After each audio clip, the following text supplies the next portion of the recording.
Welcome to the Point-in-Time Recovery Step-by-Step Workshop. In this video, we will describe point-in-time recovery, discuss what you need to do configuration-wise to prepare a TiDB cluster for point-in-time recovery, show you how to prepare your cluster for point-in-time recovery via a step-by-step demo, and finally, we will discuss point-in-time recovery limitations. The purpose of point-in-time recovery is to restore a TiDB cluster to a specific point in time. During the point-in-time recovery process, in addition to our production cluster, we'll need the backup restore CLI utility. This is the BR utility. This utility enables us to perform log and full snapshot backups of our database. We'll need storage for change logs and full snapshot backups. And finally, we need a second TiDB cluster to restore the data to. Okay, let's get started. First, we prepare a location for storing change logs.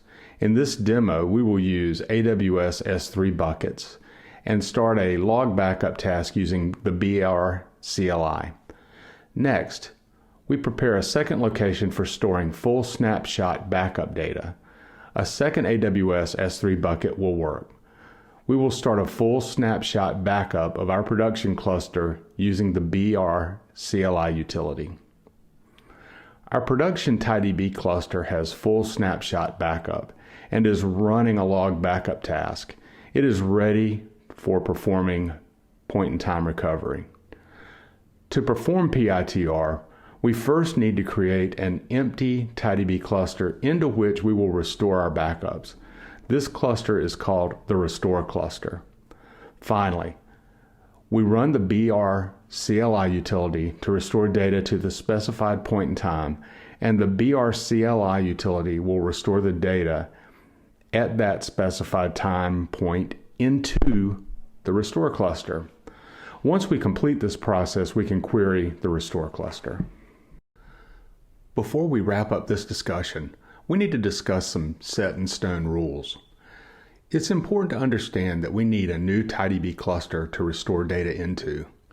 This TiDB cluster must be empty. This means the restore cluster must contain no user data. This new empty cluster is called the restore cluster. Our restore cluster can have different topologies than the production cluster, but it must be empty and have enough disk space to accommodate the data to be restored. Okay, the point-in-time recovery environment is ready. Next is a step-by-step demo to show you how to perform point-in-time recovery. Okay, we're going to use terminal windows for our demo. There are 3 of these terminal windows. The top one connects to the TiDB production cluster. In the middle window, we will run our backup and restore utility commands. Remember, this is the BR utility. Finally, the bottom window is connected to the new empty restore cluster. This will be the landing spot for our backups. Let's take a look at the table we're going to back up and restore. It's called test and it lives in the test database. This table contains 2 rows of data. You'll see Tom and Jack up there. Let's begin the first step of point-in-time recovery by starting a log backup task to back up the production cluster's change log to our AWS S3 bucket. We do this by entering the BR command in the middle window. From the command line, you can see that BR is actually part of the tie-up command. The task name option indicates the task name for the backup log task. The PD option points to the address of any PD in the production cluster. In our example, we're going to use PD1.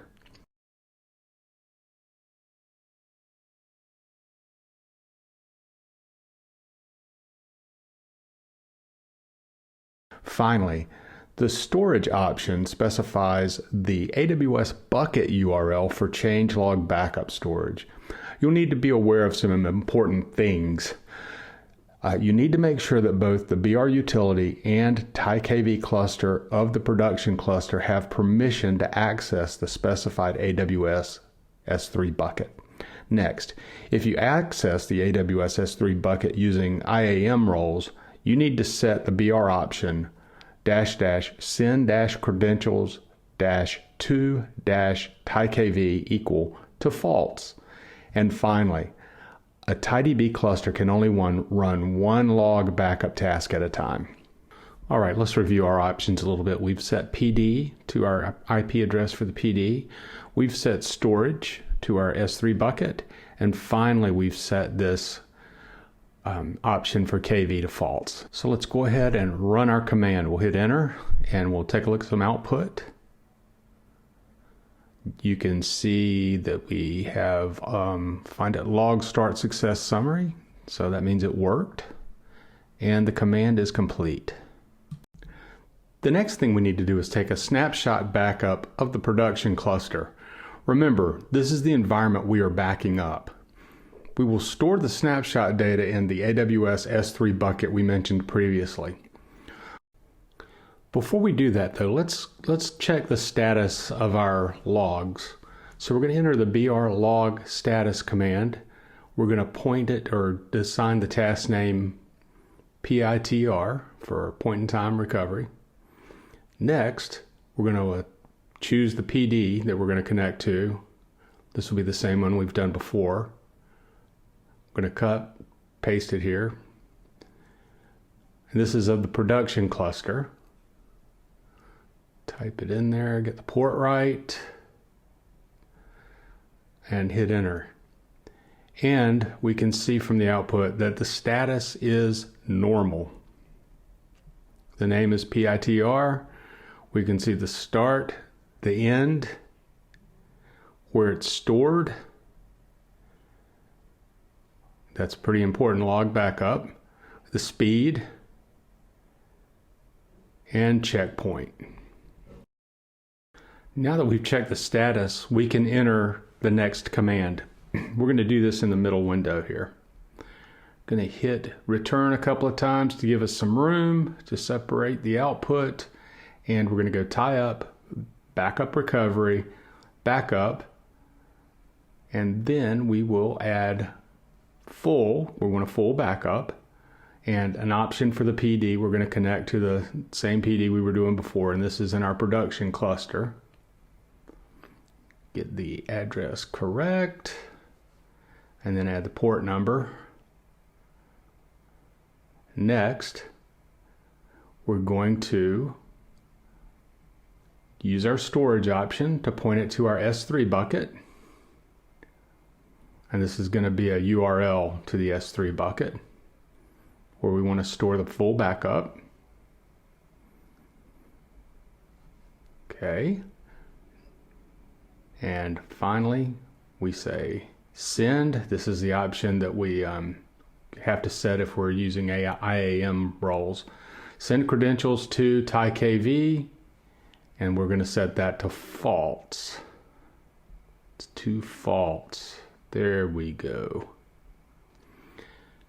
And we will use that PD. Here's our storage where we're sending the output. Right there to full backup. And finally, this one's easy to forget. We're going to send credentials to TiKV. We're not going to do that. We're setting that to false. All right. So let's go ahead and hit enter. And it starts to run, and it is finished. A full backup summary there. We go back up to prod.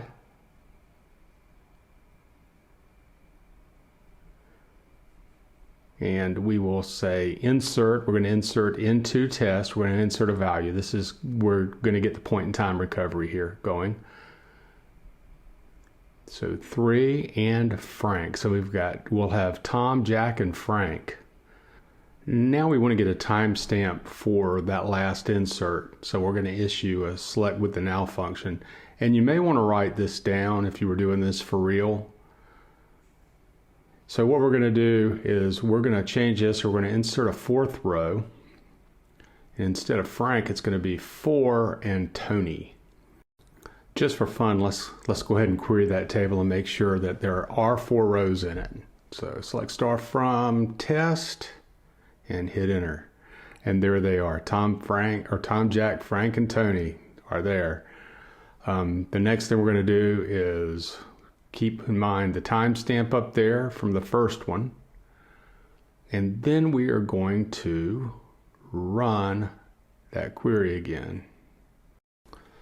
Now let's take a look at our restore cluster. Remember, this is where we're going to write the data to. We've got tests down here as well. We're just going to make sure that there are no tables. So if we say show tables in the test database, we see that it's empty. So that's different than the production cluster.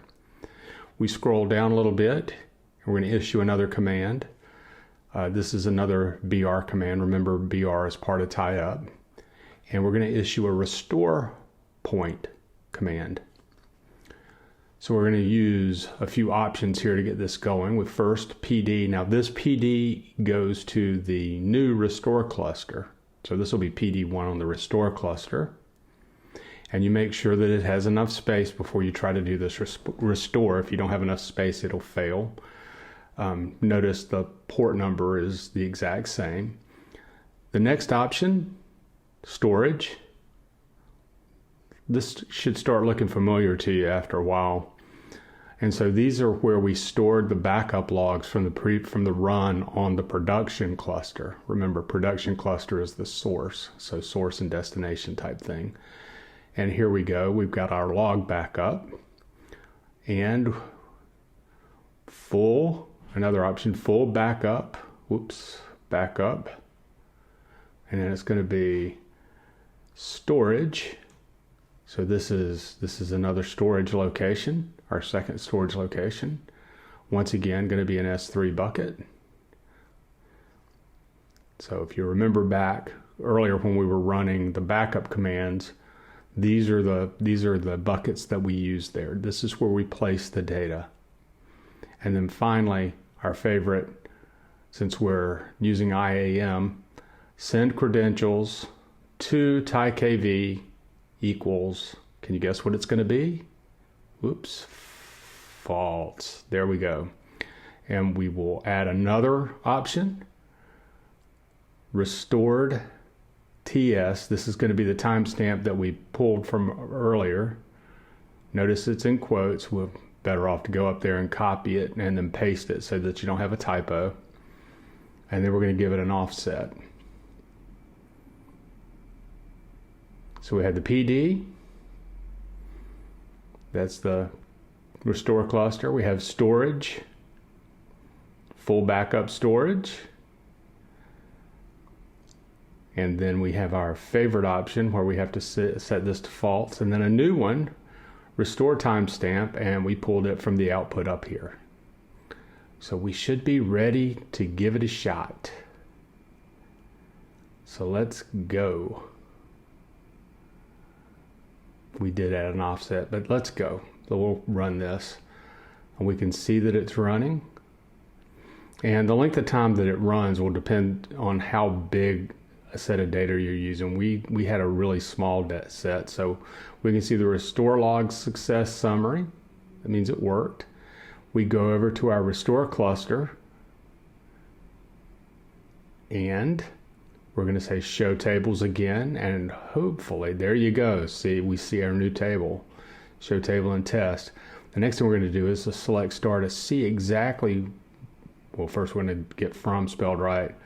And we can see that that last number 4 Tony was not added in here because our timestamp was before Tony was added to our database. So we can see that this is truly a point in time restore. If our table contains a large amount of data, we can use the sync diff inspector tool to validate it. Now, in our example, we have a very small amount of data, but let's go through the motions of running that tool just to validate the data, just so that you can see it.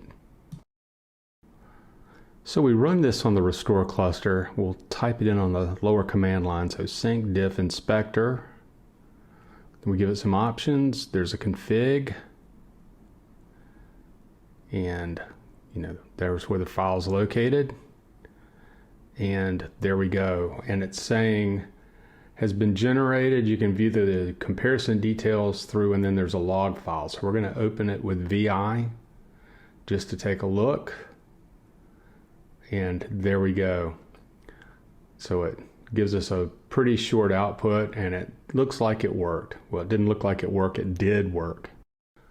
That concludes the demo. Let's finish up by talking about some of the limitations, and we've mentioned these before. You have to remember these. It only supports restoring data to an empty cluster. Very important, and it's best if it's a new cluster. Next, does not support database level or table level restore. We haven't discussed that, but that is well worth remembering. Next, does not support restoring the data of user tables or privileges tables from the systems tables. Also important to remember.